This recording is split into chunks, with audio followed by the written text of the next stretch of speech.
आज मेरे अजीजों, तुम्हारा नाम बारगाह मुस्तफ़ा से जुड़ा हुआ है, इसलिए शर्म करो और हया पैदा करो। कभी तुम शराब के अड्डों पर नजर ना आओ, कभी तुम्हारे हाथों में ताश के पत्ते नजर ना आए, कभी तुम्हारी आंखों में बेहयाई ना नाचे, किसी अजनबी औरत पर तुम्हारी बेहया आंखें ना जाएं, इसलिए कि तुम्हारा नाम मेरे मुस्तफ़ा के नाम से जुड़ा हुआ है। इन निस्बतों का जब तक एहतराम करते रहोगे, पावर और ताकत वैसी बाकी रहेगी। एनर्जी को दुनियावी खुराफात में जाया ना करो। अल्लाह ने आज भी तुम्हारा रौब बाकी रखा है, आज भी है।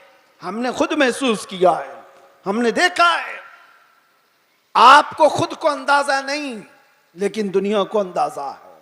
अल्लाह तबारक व तआला मोहब्बत मुस्तफ़ा के सदक़े ये इज्जत और ये हैबत, ये ताकत, ये रौब अता करता है।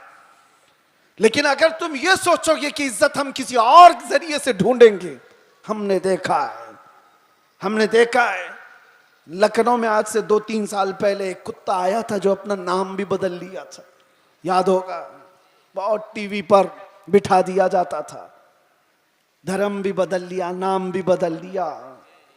हाँ, और सोचने लगा कि इस्लाम ऐसा है वैसा है, बहुत कुछ फैलाया। 6 महीने के बाद रो रो करके लोगों से गिड़गिड़ाने भी लगा कि मुझे बचा लो, मेरी जान पे खतरा है। मैं नाम या जिक्र नहीं करता इसलिए कि स्टेज नापाक ना हो। लेकिन एक बात याद रखो, हुजूर पाक सल्लल्लाहु ताला अलैहि वसल्लम के इस दीन पाक से गद्दारी करके जो दूसरी जगह इज्जत ढूंढता है, कुरान क्या कहता है?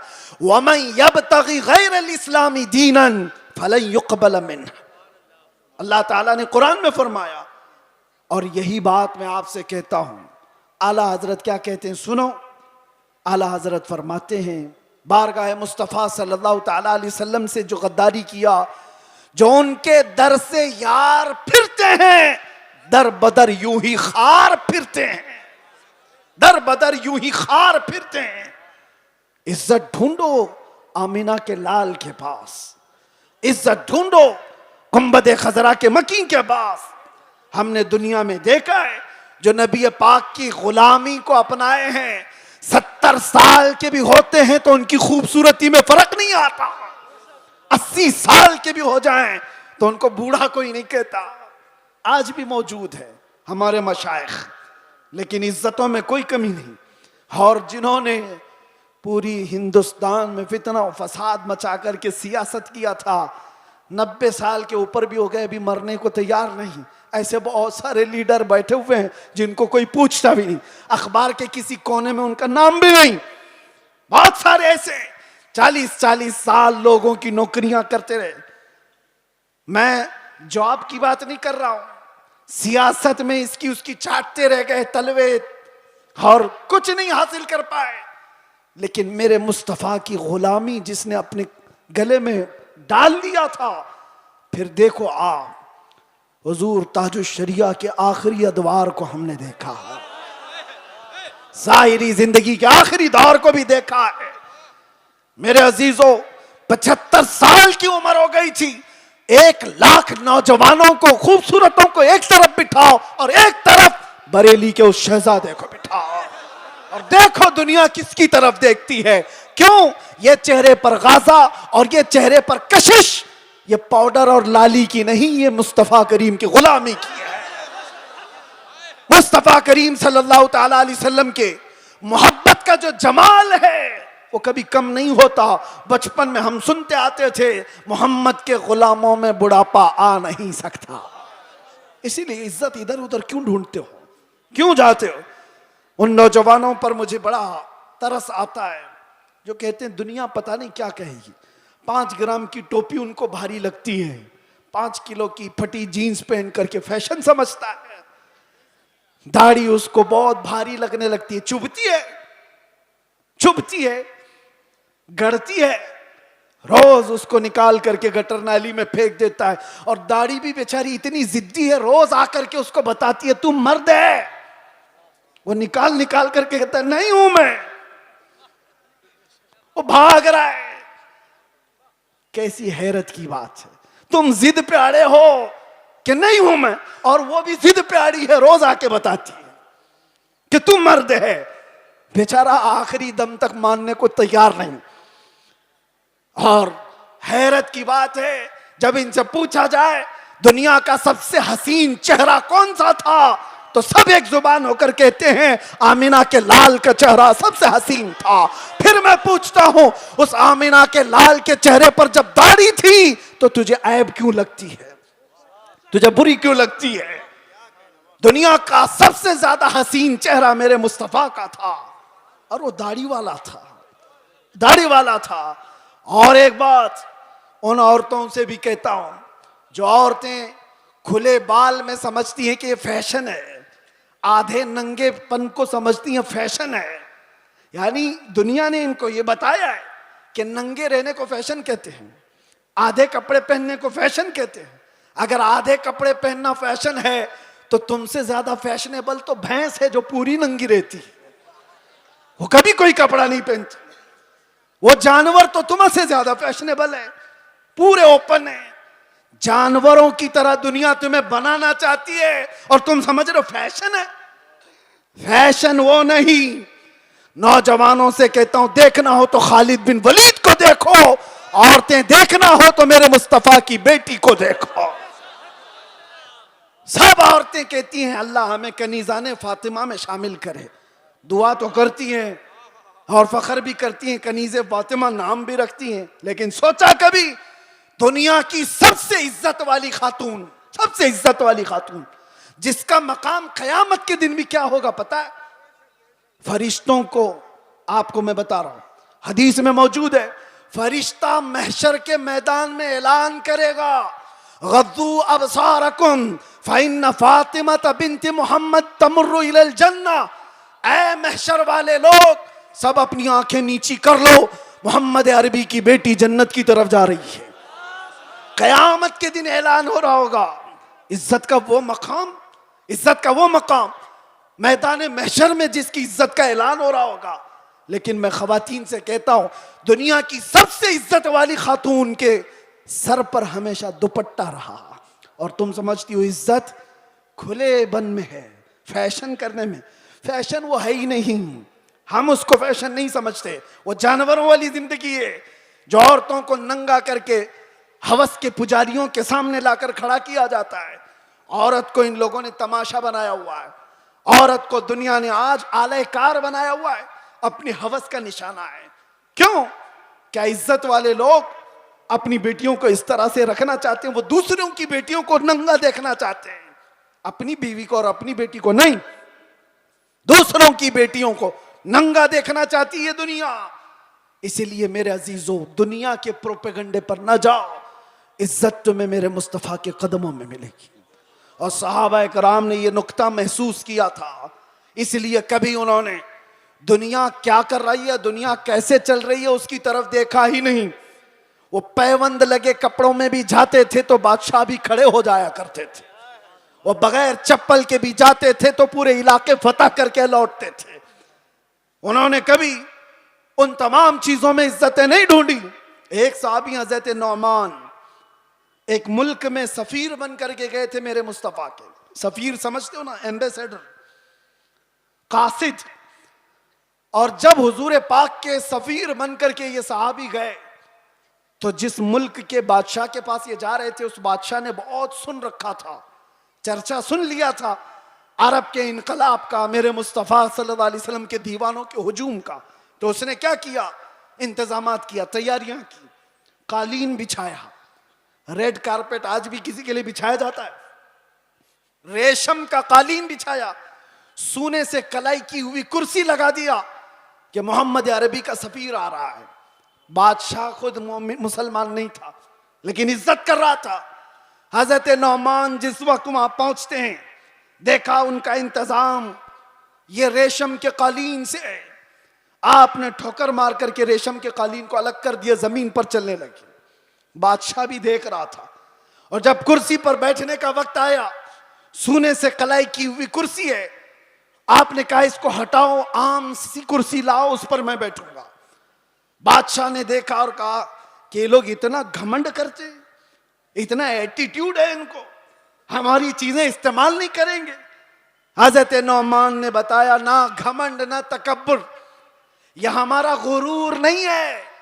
मैंने इसलिए ये दोनों चीजें इस्तेमाल नहीं की कि मेरे मुस्तफा की शरीयत में रेशम का इस्तेमाल मर्द के लिए हराम है और सोने का इस्तेमाल भी मर्द के लिए हराम है, मैं इसको इस्तेमाल नहीं करूं।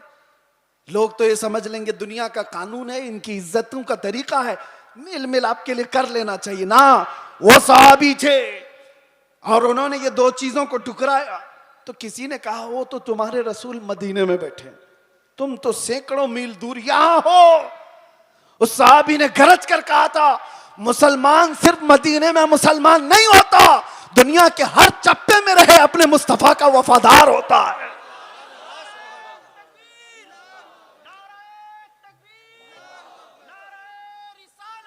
अपने नबी का वफादार होता है। उन सहाबा ने इज्जतें अपने नबी की निस्बत में ढूंढी थी। आज लोग ये समझते हैं कि दुनिया की चकाचौंध में रंग जाने में इज्जत मिल जाएगी, कुछ नहीं मिलने वाला है। जिंदगियां गुजर जाएंगी, लोगों की ठोकरों पर ही जीते रह जाओगे, लोग उछालते रह जाएंगे। हाँ, नबी पाक सल्लल्लाहु ताला अलैहि वसल्लम से वफादारी और उनकी मोहब्बत में जो इज्जत है, मैं कहता हूं चंद तकलीफें तो आ सकती हैं, लेकिन कल्ब का जो सुकून है वो दुनिया की झोलियों में कभी नहीं मिलेगा। अल्हम्दुलिल्लाह हमने ये चीज महसूस भी किया है। दुनिया जिस तरह भी तकलीफ देने की बात करती हो, लेकिन मुस्तफा करीम की याद हमें सुकून बख्श देती है, उनकी यादें हमें दिल की तमानीनत अता कर देती हैं। आ जाओ ऐ मेरे सुन्नी मुसलमानों, आला हजरत की उस बात पर हम जमा हो जाते हैं जिसमें उन्होंने कहा था, आज ले उनकी पनाह, आज मदद मांग उनसे, कल न मानेंगे कयामत में अगर मान गया, उन्हें जाना उन्हें माना, न रखा गैर से काम, लिल्लाहिल हम्द में दुनिया से मुसलमान गया। सारे टेंशन सारे डिप्रेशन का एक ही इलाज है, किसको किसको राजी करोगे, एक को राजी करोगे दूसरा नाराज, दुनिया यही है। इसीलिए आओ, सबको राजी कर भी ना पाओगे, जिंदगियां खत्म हो जाएंगी। इसीलिए आला हजरत कहते हैं सारे टेंशन सारे डिप्रेशन का एक ही इलाज है, उन्हें जाना उन्हें माना, ना रखा गैर से काम, लिल्लाहिल हम्द में दुनिया से मुसलमान गया। अपने आप को बारगाह मुस्तफा के हवाले करो। बमुस्तफा बरसा खैश के दी हम उस्त, गर्ब उन रसीदी तमाम बुल हबीस। ये इकबाल कहता है, अपने आप को नबी के कदमों तक पहुंचा दे, इसी का नाम दीन है। और अगर तू वहां तक नहीं पहुंचा तो जिंदगी अबू लहब की तरह है, जिंदगी अबू लहब की तरह है। ऐ नौजवानों, नबी पाक सल्लल्लाहु ताला अलैहि वसल्लम से वफादारी का मतलब क्या है? वफादारी किसको कहते हैं? अभी मैं कहूंगा तो नारे जोर से लगाओगे, ये वफादारी है। और फिर एक डंडा पड़े तो सारे भाग जाएं, ये वफादारी है। वफादारी ये नहीं, वफादारी तूफानों में भी खड़े रहे, आंधियों में भी खड़े रहे और शरीयत मुस्तफ़ा को आंच आने ना दे, शरीयत मुस्तफ़ा पर अपने अमल के जरिए से उसको मजबूती अता करे, ये वफादारी है।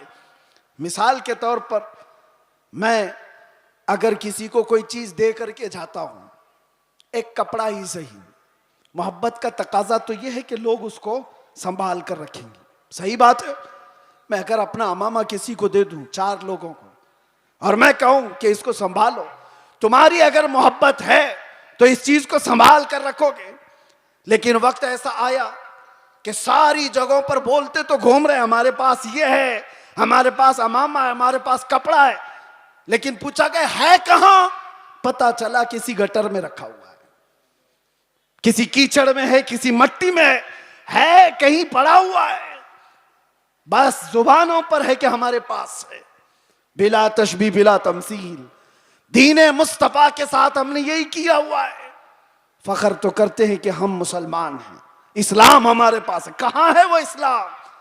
ना औरतों पे नजर आ रहा है, ना बच्चियों पे नजर आ रहा है, ना शादियों में नजर आ रहा है।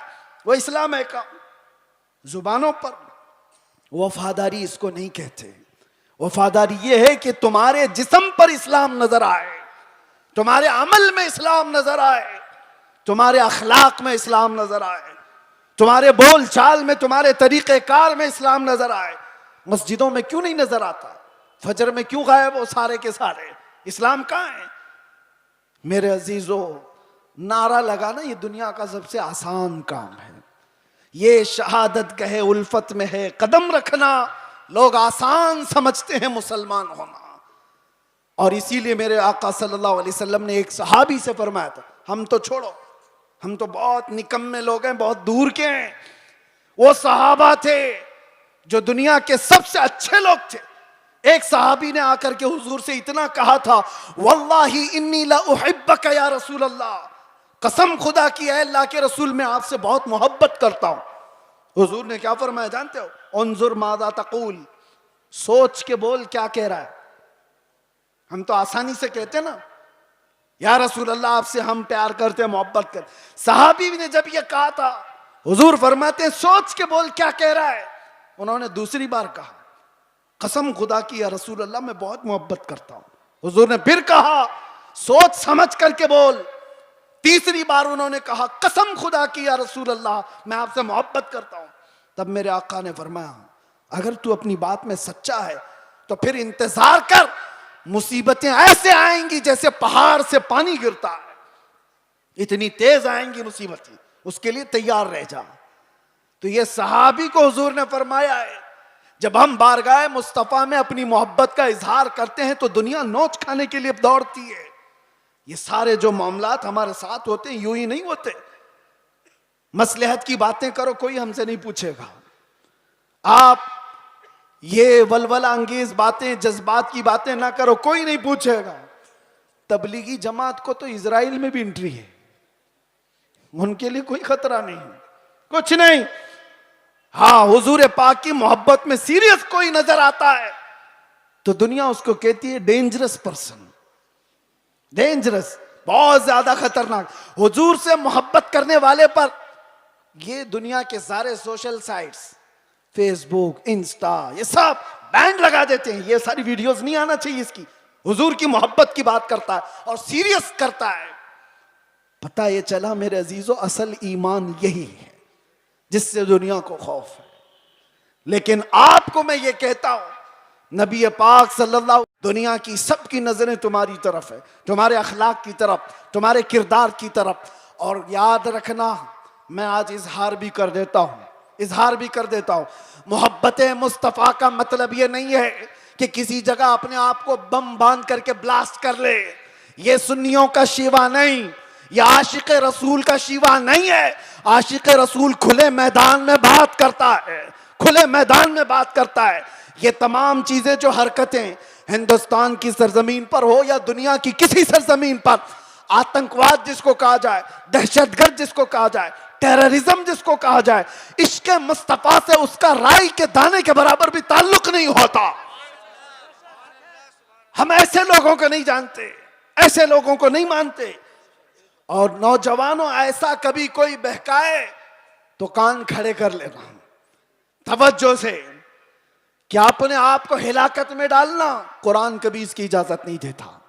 और नाहक किसी ऐसे आम आदमी की जान लेना, ये तो बहुत दूर की बात है। इस्लाम तुम्हें बिल्ली को भी अगर बांध करके रखा और खाना पानी नहीं दिया, मर गई तो जहन्नम में चला जाएगा। यह हदीस पाक में मौजूद है। तुम्हारी इबादतें सब मुंह पर मार दी जाएंगी, जानवर पर भी जुल्म जायज नहीं। ये तमाम जो चीजें आज पैदा की जा रही है इस्लाम के चेहरे को मस्ख करने के लिए, कितने हालात खराब हुए। मुझे पता है 9/11 के बाद पूरी दुनिया के हालात बदल गए। क्यों? इस्लाम को इस तरह से पेश किया गया, मुसलमानों के चेहरे को इस तरह से पेश किया। चंद मुसलमानों ने अगर ये किया है तो सारे मुसलमानों को चाहिए कि ऐसे लोगों से अपना कोई रिश्ता ना रखे। खुल करके कहो, सूफिया की ये जमात है या औलिया कामिलीन से मोहब्बत करने वाली और इश्क मुस्तफा की गुन गाने वाली जमात है। नौजवान, सोशल मीडिया पर अगर कहीं किसी का लिंक भी हो तौबा कर लो, निकल जाओ ऐसी चीजों से। अरे तुम शेर हो, मुस्तफा करीम के वफादार हो, तुम्हें ऐसी हरकतों की जरूरत कतई नहीं पेश आएगी। अल्लाह तबारक व तआला इस दीन का हामी व नासिर व मददगार है। ये दीन सुबह क़यामत तक जिंदा रहेगा। और मैं मजम्मत भी करता हूं ऐसे किसी भी नौजवान की मुलव्विस होने से, किसी भी नौजवान के। और मैं आसपास सारे लोगों को तंबीह करता हूं सोशल मीडिया के जरिए से, कुछ ऐसी जमातें जो नौजवानों को भड़का करके, नौजवानों को दीन के नाम पर और भी बहुत सारे ऐसे जज्बाती नाम पर उनको उभारती हैं, कई जगह पर उनको ले जाती हैं। ये सारी जमातें पड़ोस मुल्क से अपना काम कर रही हैं और हिंदुस्तान में क्या पूरी दुनिया में अपने नसें फैलाई हुई हैं। इसलिए ये तंबीहन जरूरी है हर नौजवान को।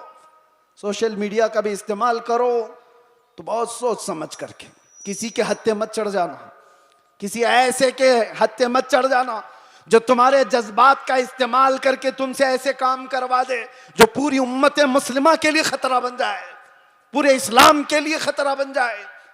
आज हर मुसलमान के लिए, ये सारे टोपी दाढ़ी वालों के लिए कितना खतरा है, कितनी मुश्किलात है। आपको पता है न्यूयॉर्क में आज से 25 साल पहले जब ऐसे हमले हुए थे तो कई साल तक वहां रहने वाले मुसलमानों को कितनी तकलीफें उठानी पड़ी थी, कितनी तकलीफें। और कई मर्तबा ऐसा भी हुआ कि एक चीज है एक्सट्रीमिज्म, ये जो शिद्दत पसंदी है वो दूसरी शिद्दत पसंदी को जन्म देती है। एक तरफ से शिद्दत हो तो दूसरी तरफ की भी शिद्दत को वो जन्म देती है। हालात ऐसे थे कि लोग उस वक्त सिखों को भी मार रहे थे तो उन्होंने भी पगड़ियां निकाल ली, दाढ़ियां निकाल ली। मुसलमानों के साथ भी यह मामला था। चंद लोगों की वजह से पूरी उम्मत मुस्लिमा खतरे में है। क्यों ऐसा कोई नौजवान करे? न खुद का भला, न दीन का भला, न देश का भला, किसी का भला नहीं सिवाय नुकसान के। इसलिए नौजवानों, इन हालात में कभी भी अपने व्हाट्सएप का इस्तेमाल, अपने फेसबुक का इस्तेमाल, अपने इंस्टा का इस्तेमाल, ये सारे जाल हैं। तुम्हारे स्टेटस का इस्तेमाल कभी ऐसी चीजों में हरगिज ना करो। हाँ, रोज स्टेटस लगाओ आई लव मोहम्मद सल्लल्लाहु अलैहि वसल्लम, सैयदना मोहम्मद सल्लल्लाहु अलैहि वसल्लम, इसमें कोई दिक्कत नहीं है। अपने नबी पाक से इश्क का इजहार रोज सुबह शाम करो, इसमें कोई दिक्कत नहीं है। अपने दीन इस्लाम की अच्छी बातों को नशरो इशात करो, ये बहुत खूब बात है। लेकिन कुछ ऐसी गतिविधियों के साथ तुम जुड़े रहोगे तो खुद को भी खतरे में डालोगे, खानदान को भी और कौम को भी, पूरी उम्मत को भी। और अल्लाह कुरान में फरमाता वला तुल्कू बिअयदीकुम इला तहलुका, अपने आप को हिलाकत में हरगिज मत डालना। और जो हिलाकत में खुद अपने आप को डालता है वो सुसाइड करने का जुर्म ये है कि वो डायरेक्ट जहन्नम में जाएगा, डायरेक्ट जहन्नमी है खुदकुशी करने वाला। तौबा करें इन तमाम चीजों से और अपने आप को बर्बाद होने से बचाएं। अल्लाह तबारक व तआला इस उम्मत मुस्लिमा पर रहम व करम फरमाए। हमारे हालात को रब तबारक व तआला अमन व अमान अता फरमाए, हमारे इस मुल्क को अमन व अमान अता फरमाए। जालिमों के जुल्म से अल्लाह हिफाजत फरमाए, बुरी नज़र से अल्लाह हमारी हिफाजत फरमाए। आखिर में फिर मैं ये कहूँगा, न इधर उधर की बातें करें, चलो आमिना के लाल की बातें करें। हुजूर पाक सल्लल्लाहु अलैहि वसल्लम की बातों से जो इज्जतों में इजाफा है वो किसी और में नहीं। सैयदना उमर इब्न खत्ताब फरमाते हैं, लोग मुझे खत्ताब का बेटा उमर कहते थे, लेकिन जब मुस्तफ़ा करीम की निस्बत आ गई तो लोग अब खत्ताब का बेटा उमर नहीं अमीरुल मोमिनीन कहकर पुकारते हैं और खलीफतुर रसूलुल्लाह कहकर पुकारते हैं। ये इज्जतें हैं मेरे अजीजों। खालिद बिन वलीद 125 जंगों में गए, किसी जंग में शिकस्त नहीं हुई। पूछा गया तो कहते हैं हर जंग में अल्लाह फतह इसलिए अता करता है कि मेरी टोपी में हमेशा हुजूर के 3 मुँह मुबारका हुआ करते हैं। उस निस्बत पर वो फख्र किया करते थे। आज आओ हम भी उन्हीं निस्बतों पर फख्र करें। दुनिया की निस्बतें हमें न यहाँ सुरखरू करेंगी न वहां पर। बारगाह मुस्तफ़ा से जो वाबस्ता हुआ उसका हाल ये है, जब तक बिके न थे तो कोई पूछता न था। या रसूल अल्लाह तुमने खरीद कर हमें अनमोल कर दिया। लब्बैक या रसूल अल्लाह, लब्बैक या रसूल अल्लाह, लब्बैक या रसूल अल्लाह। जिंदगी ये नहीं किसी की किसी के लिए, जिंदगी है नबी की नबी के लिए। ना समझ मरते हैं जिंदगी के लिए, जीना मरना है सब कुछ नबी के लिए। या रसूल अल्लाह, दहन में जुबां तुम्हारे लिए, बदन में है जान तुम्हारे लिए। हम आए यहाँ और उठे भी वहां, लब्बाइक या रसूल अल्लाह।